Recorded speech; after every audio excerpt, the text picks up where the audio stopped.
और दोस्तों नमस्कार। हमारे जितने भी EPS 95 पेंशन धारक हैं, आप सबका हमारे नए वीडियो में स्वागत है। दोस्तों आज हम लोग बात करने वाले हैं कि EPS 95 पेंशन धारकों के लिए अभी ताज़ा क्या अपडेट सामने निकल के आ रही है। सबसे महत्वपूर्ण बात यह है कि EPS 95 पेंशन धारकों को काफ़ी लंबे समय से एक उम्मीद लगा था कि चुनाव होने वाले हैं और चुनाव में कुछ अच्छा रिजल्ट जो है तो EPS 95 पेंशन धारकों के लिए निकल के सामने आएंगे, अच्छा रिजल्ट उनको मिलेगा, यानी कि चुनाव में उनको फायदा होगा। लेकिन फाइनली हुआ क्या, यही थोड़ा सा हम लोग समझते हैं। सबसे पहले हम लोग बात करेंगे सीबीटी की बैठक के बारे में। सीबीटी की बैठक हुई, वहां पे EPS 95 पेंशन धारकों के लिए एक अच्छा खासा जो तो एक माहौल बना कि EPS 95 पेंशन धारकों को पेंशन में वृद्धि, मेडिकल सुविधा और भी बहुत सारी चीजें मिलेगी।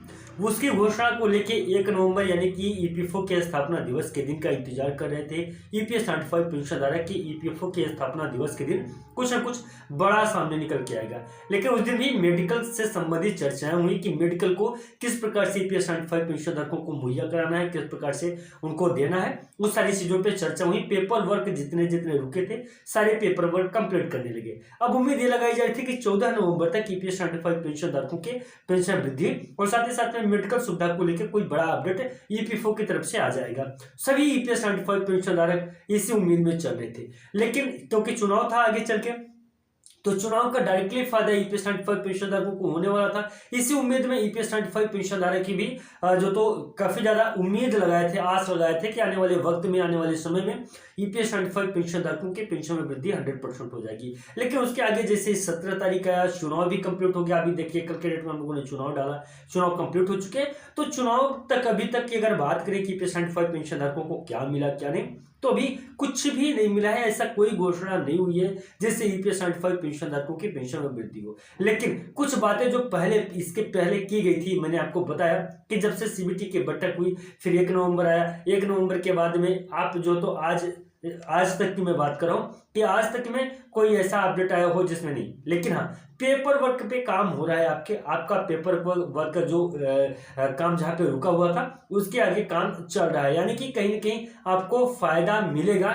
लेकिन वो फायदा कब तक मिलेगा, इस पे जो तो कोई खुल के डिसीजन सामने निकल के नहीं आता। अब बहुत सारे पेंशनर्स थे जिनके मन के अंदर में एक उम्मीद थी कि EPS 95 पेंशन धारकों को जो तो इसी सत्र में यानी कि चुनाव तक में पेंशन में वृद्धि हो जाएगी, उन्हें पेंशन की राशि मिलने लगेगी या उनको मेडिकल सुविधाएं मिलने लगेगी, मेडिकल से संबंधित चीजें हो जाएगी। लेकिन ऐसा हो नहीं पाया क्योंकि देखिए चुनावी माहौल था और काफी ज्यादा उम्मीद भी थी। इसी बीच मैं आपको बता दूं कि अभी फाइनली EPS 95 पेंशन धारकों के लिए क्या किया जा रहा है। तो अगर बात करें सीबीटी के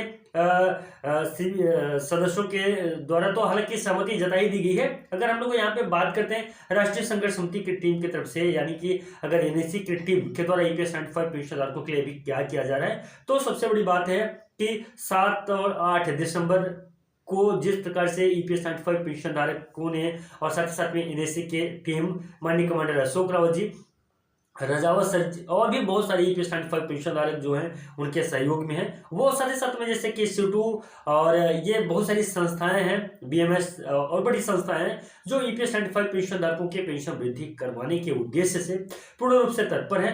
और ये 7 और 8 तारीख को दिल्ली में एक बार फिर से बड़ा प्रदर्शन राष्ट्रीय संघर्ष समिति की टीम करने वाली है।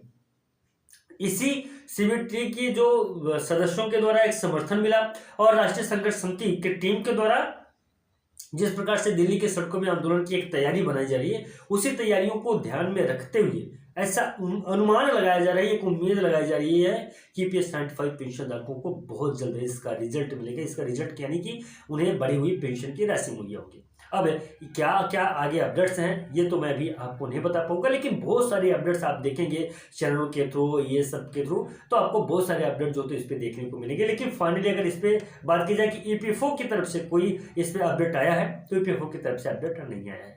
उम्मीद करता हूँ वीडियो आपको जरूर पसंद आई होगी। अगर वीडियो आपको पसंद आई हो तो प्लीज चैनल को सब्सक्राइब करिएगा और वीडियो को ज्यादा से ज्यादा लोगों तक पहुंचाएगा, क्योंकि जेन्युइन ऑथेंटिक जानकारी आपको हमारे चैनल के माध्यम से दी जा रही है। मिलते हैं नए वीडियो में। नमस्कार, जय हिंद, जय भारत।